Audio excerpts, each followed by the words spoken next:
Automated systems apply anti-reflective layers to silicon wafers, enabling efficient sunlight capture. Electrical conductivity is fluctuating. Adjusting temperature set point. Confirmed. Monitoring wafer quality.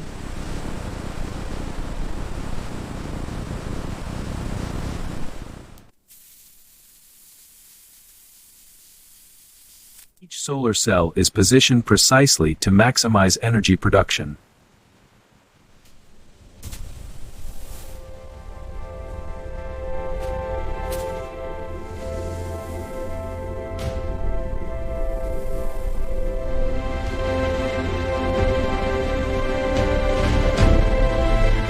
Every solar panel is carefully tested to ensure maximum efficiency.